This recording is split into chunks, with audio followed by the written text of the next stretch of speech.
ब्रह्म। नमस्कार मित्रों, हमारे वैदिक परिवार में आपका स्वागत है। श्री वेद भाष्यकार श्री स्वामी शरण जी के मुख से वेद मंत्रों की सरल और प्रमाणिक व्याख्या सुनने के लिए हमारे YouTube चैनल को अधिक से अधिक लोगों तक पहुंचाएं, सब्सक्राइब करें, जिससे वेदों का प्रकाश घर घर तक पहुंच सके।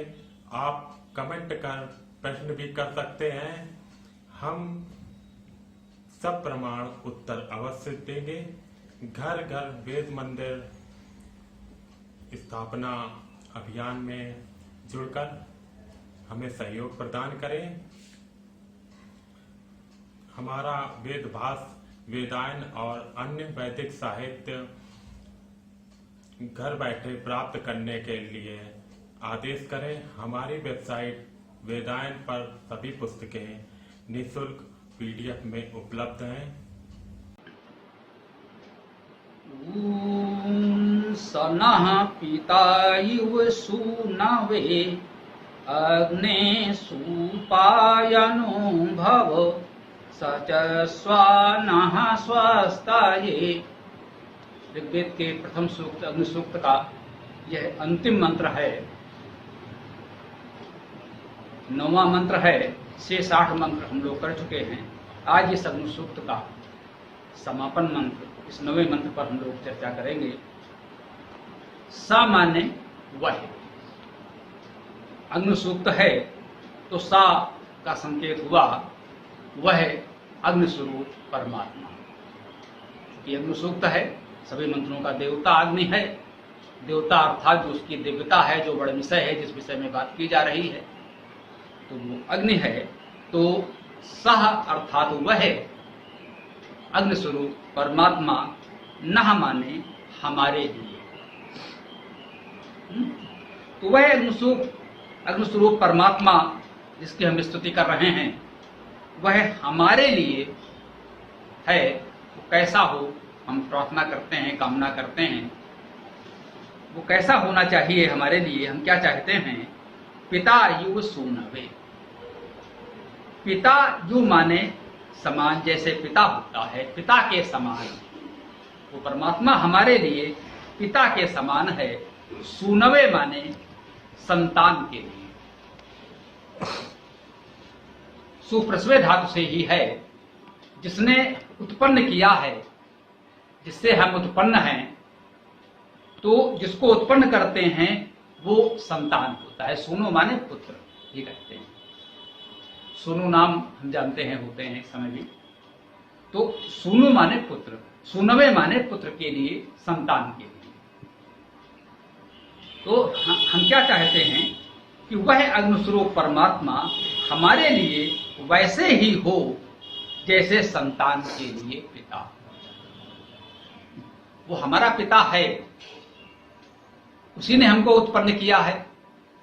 जैसे पिता अपने संतान को उत्पन्न करता है, परमात्मा ने हमको उत्पन्न किया है। वो हमारा पिता है। पिता का भाव यहां उत्पन्न करने से ही नहीं है, पालन करने से भी है।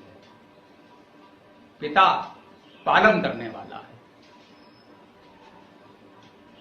पिता शब्द की व्युत्पत्ति पा धातु से भी ली गई है। पा पालने धातु है, पालन करना। अगर हम सीधे पिता पितृ शब्द को देखें तो हमें पी धातु भी मिलती है। पी गतो धातु है, जो हमारे प्रगति की कामना करता है, वो पिता है। पिता सदा हमारी प्रगति चाहेगा, हमारी उन्नति चाहेगा। ये बिल्कुल सहज स्वाभाविक है। जैसा कि हम अनेक बार निवेदन करते रहे हैं अपने मित्रों से सहज भाव से चर्चा में, कि संसार में केवल 3 लोग ऐसे होते हैं जो सभी परिस्थितियों में हमारा हित चाहते हैं। माता, पिता और गुरु। केवल 3 लोग हैं जो निस्वार्थ भाव से, निर्विकार भाव से कह सकते हैं अपने स्वार्थ के लिए हमारा हित चाहते हैं। उनका स्वार्थ इसी में है कि हमारा हित हो। हम अपने समय में जो कुछ नहीं कर पाए, हम चाहते हैं हमारे बच्चे करें, हमें एक संतोष मिलता है। हम डॉक्टर बनना चाहते थे, नहीं बन पाए, तो हमारा प्रयास होता है कि हमारा बेटा, हमारा बेटी, हमारे बच्चे डॉक्टर बन जाए तो हमें वही आनंद, वो संतोष प्राप्त होता है कि चलो आज हमारा सपना पूरा हुआ। हम तो नहीं कर पाए थे, आज हमारे इस बच्चे ने हमारा सपना पूरा कर दिया। हमारी सफलता से माता पिता को हमसे अधिक प्रसन्नता होगी। हो सकता है हम इससे कुछ और अच्छा करना चाहते थे, कुछ और करना चाहते थे, हमें इस सफलता से उतना संतोष आनंद ना मिले, लेकिन माता पिता को वो आनंद अवश्य मिलेगा। यही स्थिति गुरु की होती है। गुरु क्या होता है? वो भी हमारे समाज का ऐसा ही एक व्यक्ति है। वो साधना कर रहा है, प्रयास कर रहा है कि भाई कुछ करें, जीवन भर साधना की, इस आयु में आकर के हमें कुछ प्राप्त भी हुआ, और उसका उपयोग कैसे करें?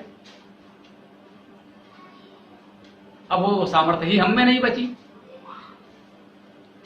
जब तक हमने उस अमृत तत्व को खोजा, तब तक हम उसका उपयोग करने के योग्य शरीर की सामर्थ्य ही नहीं बची।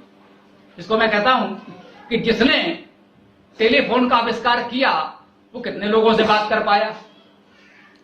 जिसने टेलीविजन का आविष्कार किया, वो बेचारा कितने चैनल देख पाया, कितने सीरियल देख पाया? उसे कुछ नहीं मिला। जिसने इस बल्ब का आविष्कार किया, वो तो जीवन भर मोमबत्ती की रोशनी में ही काम करता रहा। जो जीवन भर मोमबत्ती की रोशनी में काम करता रहा, मोमबत्ती के दीपक के प्रकाश में कार्य करता रहा, उसने हमको बिजली का बल्ब बना कर दिया। उसका लाभ उसको नहीं मिला। अब वो क्या चाहता है? उसका संतोष इसी बात में है कि इसके इस जीवन भर के संपूर्ण परिश्रम का लाभ समाज को मिल जाए, अधिकतम लोगों को मिल जाए। अर्थात वो अपना एक उत्तराधिकारी कम से कम तैयार कर दे, जो इस सारी विद्या को समझ ले और अब धीरे धीरे आगे लोगों तक पहुंचाने में सहयोग करे। उसका व्यवहारिक लाभ उसी को मिलेगा, जो संतान है, जो पुत्र है, जो शिष्य है। व्यवहारिक लाभ उसी को मिलेगा, सांसारिक लाभ उसी को मिलेगा, आर्थिक लाभ उसी को मिलेगा। उससे जो भी सुख सुविधाएं अर्जित होंगी वो उसी को मिलेगा। माता पिता गुरु को एक आत्मसंतोष मिलेगा कि चलो जो हम करना चाहते थे, कुछ कर पाए, कुछ नहीं कर पाए, कम से कम इस बच्चे ने उस दायित्व को संभाल लिया, उस उत्तराधिकार को, उस विद्या को संभाल लिया, अपना लिया। मेरे जाने के बाद ये विद्या समाप्त नहीं होगी, कम से कम एक के पास तो जीवित रहेगी। अधिक हो जाए बहुत अच्छी बात है, लेकिन बहुत अधिक होते हैं। जैसा कि मित्र के लिए ही कहा गया कि सच्चा मित्र किसी को जीवन में बड़े सौभाग्य से मिलता है, किसी सौभाग्यशाली को ही एक सच्चा मित्र मिलता है। युगों में कोई महान भाग्यशाली हो सकता है जिसको दो मिल जाएं, तीसरा तो हो ही नहीं सकता। तो जो बात मित्र के लिए है, शिष्य भी उसी मित्र का एक रूप होता है, जो सच्चे हृदय से उस पूरी विद्या को उस भावना के साथ अपना ले। तो ऐसे लोग बहुत नहीं मिला करते। रामचरितमानस में भी जगहों में आता है, एक श्रोता और एक वक्ता। रचि महेश निज मानस राखा, पाई सो समय शिवासन भाखा। शिव जी ने पार्वती जी को सुना दिया, वही कथा। कालभूषण जी ने गरुड़ जी को सुना दिया, उन्होंने उनको सुना दिया। एक को कहीं से मिला और उसने बहुत प्रयास किया, एक और खोजा, उसे सुना दिया। कम से कम उस विद्या को जीवित रखा। वो कितना उपयोगी है नहीं है वो एक अलग विषय है, लेकिन किसी ने उसको लगा कि ये महत्वपूर्ण बात हमें पता चली है, एक महत्वपूर्ण जानकारी हमें मिली है, तो इसे लोगों तक कैसे पहुंचाया जाए। और एक भी सुपात्र यदि मिल जाता है तो उसका जीवन धन्य हो जाता है। तो कभी भी बहुत बड़े अच्छे कार्य के लिए हमें बहुत भीड़ की अपेक्षा नहीं होनी चाहिए। मैं कहता रहा हूं, हमारे साथी जानते हैं कि हमें चुनाव नहीं लड़ना है, हमें नारा लगाने वाली भीड़ नहीं चाहिए। अगर कुछ थोड़े से सच्चे मित्र हमारे साथ हों, इस विद्या को अपना लें और ये भरोसा हो जाए कि हमारे बाद इस विद्या को कुछ जीवित रखेंगे, आगे बढ़ाते रहेंगे, तो मेरे जीवन के लिए इतना संतोष पर्याप्त है। हमें नारेबाजी करने वाली लाखों की भीड़ नहीं चाहिए, अराजकता वाली। इससे होता कुछ नहीं है, कोई लाभ नहीं होता, केवल अराजकता फैलती है। तो सच्चे पुत्र, सच्चे शिष्य गिने चुने ही होते हैं। 100 पुत्र की कामना कोई नहीं करता। हमारी संस्कृति में कहीं भी ये कामना नहीं की गई है, किसी को यह आशीर्वाद नहीं दिया जाता कि तुम्हारे 100 पुत्र हो। ये कामना नहीं की जाती। एक संतान हो, एक पुत्र हो जो यशस्वी हो, जो कुल दीपक हो, एक हो जो कुल दीपक हो, वो पर्याप्त है। 100 पुत्रों की कामना नहीं की गई है, 100 वर्ष जीने की कामना की गई है, वो भी कर्म करते हुए निष्क्रिय जीवन नहीं। पुत्रवती भाव का आशीर्वाद दिया जाता रहा है। बुजुर्गों को प्रणाम करें तो वो महिलाओं को आशीर्वाद देते हैं पुत्रवती भाव, एक पुत्र हो तुम्हारा कायदे का, बस यही पर्याप्त। तो ऐसे सच्चे उत्तराधिकारी पुत्र संतान हमें होना है। मंत्र का ये प्रथम चरण कह रहा है, स नः पिता युव सूनवे, वह अग्निस्वरूप परमात्मा न हमारे लिए पिता युव, पिता के समान हो, जैसे सुनवे अर्थात संतान के लिए पिता होता है। जैसे संतान के लिए पिता होता है, वैसे ही वो परमात्मा हमारे लिए है। लेकिन वो परमात्मा हमारे लिए पिता के समान तब होता है जब हम भी उसके लिए पुत्र के समान हों, संतान हों। वो दायित्व भी हम निभाएं। अगर हम उस योग्य नहीं बन पाए, हम सच्चे पुत्र, हम सच्चे संतान नहीं बन पाए, तो उससे अपेक्षा न करें कि वो पिता की तरह हमारा पालन करता रहेगा। वो हमें केवल मार्गदर्शन देगा, सहायता देगा, दिशा दिखाएगा कि हम सुपात्र बन सकें, हम सुपुत्र बन सकें। अन्यथा लोक में भी प्रचलित है, पूत सपूत तो का धन संचय, सपूत तो का धन संचय। एक सुपुत्र आपने बना दिया है तो बाकी कार्य तो वो स्वयं कर लेगा। अगर वो सुपुत्र नहीं है, कुपुत्र है, तो आप कितना भी जुटा जाओ, वो सब नष्ट कर देगा। तो जब लोक व्यवहार में ये स्थिति है, तो उस परमात्मा से व्यवहार करते समय कुछ इससे ज्यादा अपेक्षा होगी, कम तो नहीं होगी। ऐसा तो नहीं हो सकता है कि हमको पुत्र बने रहें और उससे सब कुछ पाने की आशा अपेक्षा करते रहें, ये तो नहीं हो सकता। तो कहा सुनवे, संतान की तरह से हम बने तो वो हमारे लिए पिता के समान होता है। केवल हमको उत्पन्न करने के कारण वो हमारा पिता नहीं है, सारा दायित्व उस पर आ गया। हमें भी पुत्र का दायित्व निभाना है, तो पिता की तरह उसका संरक्षण हमें मिलेगा। कैसे मिलेगा? अगले चरण में कहते हैं, अग्नि सुपायनो, अग्नि, हे अग्नि स्वरूप परमात्मन, आप हमारे लिए पिता के समान हैं, हम आपके लिए आपके पुत्र संतान के समान हैं, तो आप हमारे लिए क्या करो? सुपायनो भव, भव माने को, सुपायनो, सुपायन बनो। हम परमात्मा से प्रार्थना कर रहे हैं कि हे प्रभु, हे अग्नि स्वरूप परमात्मन, आप हमारे लिए सुपायन बन जाओ। ये सुपायन क्या है? सु माने अच्छा, उत्तम। हम अर्थ सहजता से निकालते हैं, बहुत इसमें दर्शन शास्त्र लगाने की आवश्यकता नहीं है, कोई रूढ़ियां कहानियां थोपने की आवश्यकता नहीं है। सु माने अच्छा, उत्तम। अच्छा, एक सु निकाल दिया तो एक सु और बचा, इसमें बड़ा ऊ है, तो क्या बचा? उपाय, उपायन। जैसे हम कहते हैं पठन, लेखन, गमन, भजन, तो ये हुआ उपायन। उत्तम उपाय करने वाले बने। परमात्मा से हम क्या कह रहे हैं? हे प्रभु, आप हमारे लिए अच्छे उपाय करने वाले। आप हमारे लिए कुछ अच्छे उपाय कर दो। अब उपाय शब्द को भी समझा जा सकता है। उप माने समीप, निकट, अयगतो धातु है। हमारे समीप प्रगतिशीलता हो, हम प्रगति कर सकें, ऐसा कुछ जो आप करें और वो उत्तमता से हो, उत्तम विधि से हो। क्योंकि उपाय शब्द अपने आप में प्रचलित है, हम सब जानते हैं, इसलिए बहुत उसमें व्याकरण समझना अनिवार्य नहीं है। यदि हमारे लोक व्यवहार में और वेद में अंतर होता तो व्याकरण की आवश्यकता अधिक पड़ती कि सत्य अर्थ क्या है। अगर वो उसी रूप में प्रचलित है तो कोई विशेष आवश्यकता नहीं, लेकिन इसलिए जानना चाहिए कोई उसका गलत अर्थ करने का प्रयास ना करे। तो हम कह रहे हैं अग्नि सुपायनुभव, हे अग्निस्वरूप परमात्मन, आप हमारे लिए उत्तम उपाय करने वाले बनो। अब उत्तम उपाय क्या हुआ? अक्सर हम लोग व्यवहार में ये भूल करते हैं। आप हमारी सहायता करना चाहते हैं, अच्छी बातें कर रहे हैं।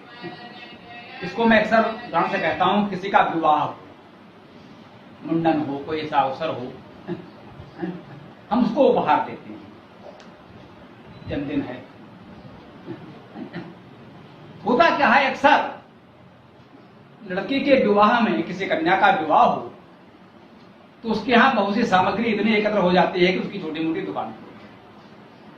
एक दर्जन कुकर आ गए, 1.5 दर्जन इलेक्ट्रिक प्रेस आ गए, कुछ कॉमन आइटम हैं, कुछ सामान्य वस्तुएं हैं। एक लोगों ने मान लिया है कि उपहार देने के लिए उपयुक्त हैं, ठीक है।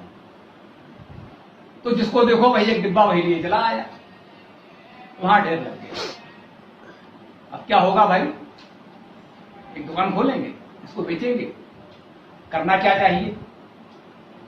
आपने उपहार तो दिया, सहायता तो दी, सहयोग तो दिया, लेकिन यह उत्तम उपाय नहीं हुआ। उत्तम उपाय कैसे होता? अगर हम उसके निकट संबंधी हैं, निकट मित्र हैं, एक तो दूर दराज के परिचित होते हैं, दूर के परिचित हैं, विवाह है तो ठीक है, सबको निमंत्रण बांटना है, उन्होंने भी कहा चलो भाई जा रहे हैं तो कुछ तो देना है, एक औपचारिकता है, उन्हें कुछ देना है, कुछ उन्होंने कोई वस्तु दे दी या कुछ धनराशि दे दी। लेकिन जो निकट के लोग हैं उनका दायित्व विशेष होता है। अगर हम निकट संबंधी हैं, निकट मित्र हैं, तो हम प्रयास करते हैं कि पता करें कि भाई ये जो औपचारिक रूप से तमाम दूर दराज के लोग दे गए हैं, उस भीड़ में बचा क्या। हो सकता है उससे कम मूल्य की कोई वस्तु हो जो ना आई हो और उसकी आवश्यकता हो, आप उससे अधिक धन दे करके उसको बड़ी चीज दे सकते हैं, लेकिन वो उसके पास पहले से बहुत है, उसको प्रसन्नता नहीं मिलेगी। उससे बहुत कम मूल्य की एक ऐसी वस्तु दे आए जो अभी तक उसे नहीं मिली, तो प्रसन्नता मिलेगी। मेरा खुद का अनुभव है। ऐसे एक अवसर पर हुआ, हमने पूछा, हमने तेरे पास अब तक आया क्या नहीं है, कमी क्या लगा? इस तरह के तमाम ढेर लग चुका है विवाह में और कन्या के हाथ में घड़ी नहीं है। ऐसी चीजें निकट के लोगों के लिए रुक जाती हैं। भाई पापा को तो सब कुछ करना है, अब पापा पहले से घड़ी लाकर रख दे, मालूम पड़ा 4 और आ गई तो अगर हम निकट है तो हमने पूछा कि भाई क्या चाहिए, तो निकट में हमें भी पता होता है कि हम कितना कर सकते हैं, हमारी सीमाएं क्या हैं। मालूम पड़ा कि हाँ ये काम तो किया जा सकता है, और वो उसके लिए प्रसन्नता की बात है। वो 10-20 वर्ष तक उसको याद रहेगी कि हाँ इस समय इन्होंने, इस वाले भैया ने ये दिया था, इस वाले चाचा जी ने ये दिया था। तो सुपाय में ये है, हमको आवश्यकता बनियान की है, आप ढेर सारे कुर्ता या पैंट ले आए, तो देते समय हमें यह देखें कि उसकी मुख्य आवश्यकता क्या है। अनुदान में, पूजन में, सहायता में, उपाय में, सहयोग में, ये थोड़ा सा अंतर हमें समझना चाहिए। पूजन में, सहयोग में अंतर केवल भावना का थोड़ा सा है। पूजन में सम्मान की भावना, जो हमारे आदरणीय हैं, पूज्य हैं, उनको भी हम वही देते हैं, लेकिन एक सम्मान की भावना से देते हैं। और हम किसी को समझते हैं उसकी आवश्यकता है, निर्धन है, हमसे छोटा है, निर्बल है, उसको इसलिए देते हैं कि उसी को आवश्यकता पूरी हो रही है। लेकिन ये उपाय, उसकी आवश्यकता क्या है ये जानना दोनों में आवश्यक है। हम गुरु को भी दे रहे हों तो भी देखें वहां आवश्यकता किस चीज की है, और हम किसी भिक्षुक को भी दे रहे हों तो भी अगर ये देख लें तो ज्यादा अच्छा है। रोटी उसे कई लोगों ने दे दी है लेकिन सारी सूखी रोटियां हैं। ऐसे में अगर उसको हम थोड़ा सा कुछ दाल सब्जी न दे पाए, अगर नमक मिर्चा भी दे देंगे तो बहुत प्रसन्न होगा। लेकिन उसके पास पेट भरने से ज्यादा रोटी हो गई है, 4 घर उसने मांगा है और हम भी जाके रोटी दे आए। तो भिखारी के लिए भी और किसी पूज्य के लिए भी ये विवेक भी आवश्यक है। इसमें मैं कहूंगा इसे अंग्रेजी में एक फैशन सा जैसे है, मे आई हेल्प यू, हम मदद नहीं करने लगे। उसको अगर लगा कि हाँ आपको कुछ आवश्यकता है तो आके पूछता है क्या मैं आपकी सहायता कर सकता हूं। आप बताएंगे कि हाँ भाई ये हमारी आवश्यकता है, भैया हमें पानी चाहिए था, या हमें सड़क पार करा दी। ऐसा नहीं कि अपने आप हमें अनुमान लगाया और शुरू कर दिया। हो सकता है वो जो चाहता है उसका विपरीत हम कर रहे हैं, उसका कष्ट और बढ़ जाए। तो ये सब मुझे लगता है इस मंत्र में बहुत महत्वपूर्ण है।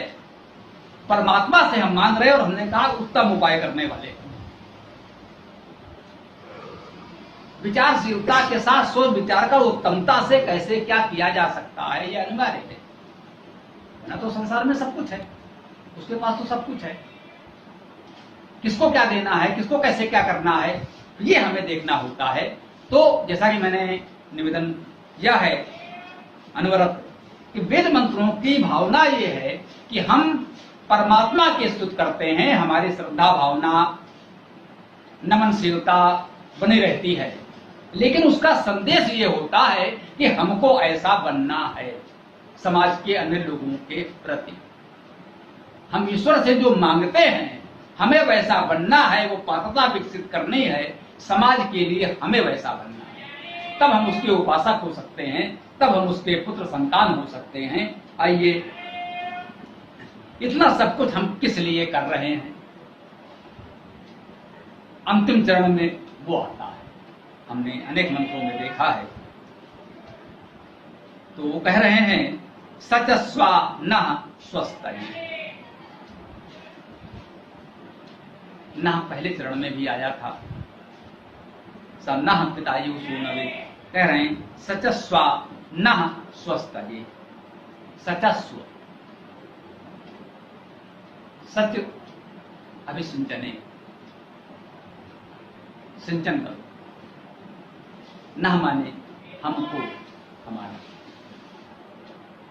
स्वस्थ ये माने स्वस्थ के लिए, कल्याण के लिए स्वस्थ वाचन करते हैं। ये स्वस्थ क्या है इसको भी समझ लें। इसमें भी सु है, सु माने उत्तम, अस्ति, सु अस्ति, स्वस्ति।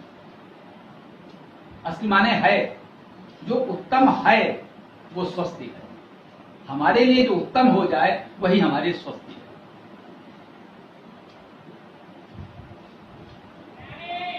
अब ये क्रिया के बजाय यहां नामिक शब्द के रूप में प्रयोग हो गया, विशेषण बना दिया गया, संज्ञा बना दिया गया। जैसे क्रि से कृति, गम से गति बनता है, ती वहां भी लगता है। पठति में ती लगा, पढ़ता है, और गति में ती लगा तो गति माने चलने का कार्य, वो संज्ञा बनी, विशेषण भी बन गया। गति प्रगति नति वो भी बन गया। मति बन गया, मन धातु से मति। तो स्वस्थ में उत्तम होने की भावना है, और ये आया है के लिए के अर्थ में चतुर्थी है, कल्याण के लिए, स्वस्थ के लिए, उत्तम होने के लिए, कल्याण के लिए। न माने हमको, हमारा। हम देखेंगे वेद में अधिकांशता न प्रयोग होता है, हमको, हमारे लिए। एक मेरे लिए नहीं,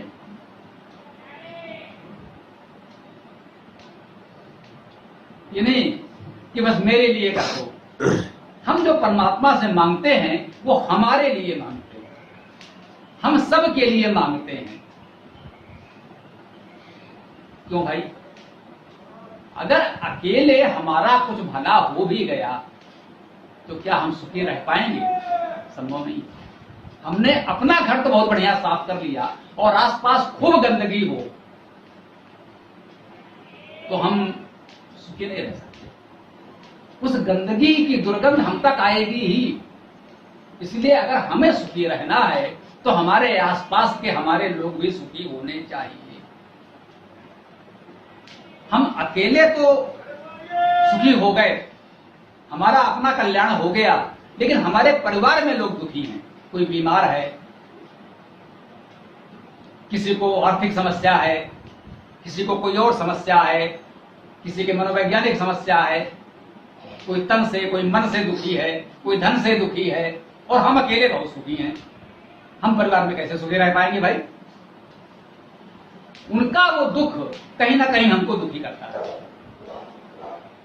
इसलिए वेद अक्सर जब मांगता है, हम वेद मंत्रों में प्रार्थना करते हैं तो हम कहते हैं ना हमारे लिए, मेरे लिए ना। जो गायत्री मंत्र के नाम से बहुत प्रचलित है, धियो यो नः प्रचोदयात्, हमारी बुद्धि को प्रेरित करो। अगर अकेले मेरी बुद्धि ठीक हो गई और सबकी बुद्धि बढ़ता है तब तो हमारा जीवन दुर्भर हो जाएगा, कठिन हो जाएगा। अगर बाकी सबकी बुद्धियां भी ठीक होंगी तभी कुछ ठीक हो पाएगा।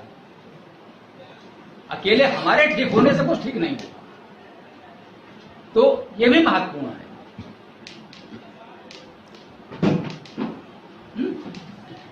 तो ये हमें देखना होता है कि हमें हमेशा, हमने बताया कि वेद मंत्रों में हम जो प्रार्थना करते हैं वो हमारे लिए करते हैं, हम सब के लिए करते हैं, मेरे लिए, अपने लिए नहीं करते। आज हमने ऋग्वेद के इस प्रथम सूक्त, अग्नि सूक्त के इस अंतिम मंत्र, 9वें मंत्र पर चर्चा की। सनः पिता युव सूनवे अग्ने सुपायनो भव सचस्वा नः स्वस्तये। संक्षेप में इसका अर्थ समझें। पिता पुत्र के लिए जो अग्नि हमारे हेतु प्रभु सुपायन हो, हमें युक्त करें शुभ सेतु। परमात्मा हमारे लिए वैसे ही है जैसे संतान के लिए पिता होता है। वो हमारे लिए सुपायन हो, उत्तम उपाय करने वाला हो, और वो हमारे लिए, स्वस्थ के लिए, हमारे कल्याण के लिए अभिसिंचन करे। हमारे जीवन में वो स्वस्थ की, कल्याण की वर्षा करे, विसिंचन करे। हमारा जीवन परमात्मा के दिव्य अनुदानों से ओतप्रोत हो। मंगल कामना के साथ इस प्रथम सूक्त का आज हम लोग समापन करते हैं। आगे प्रयास करेंगे कि ईशावास्य ओम स्तुति सूक्त लिया जाए। पूरा वीडियो देखने के लिए बहुत बहुत धन्यवाद। कमेंट में अपने विचार अवश्य दें।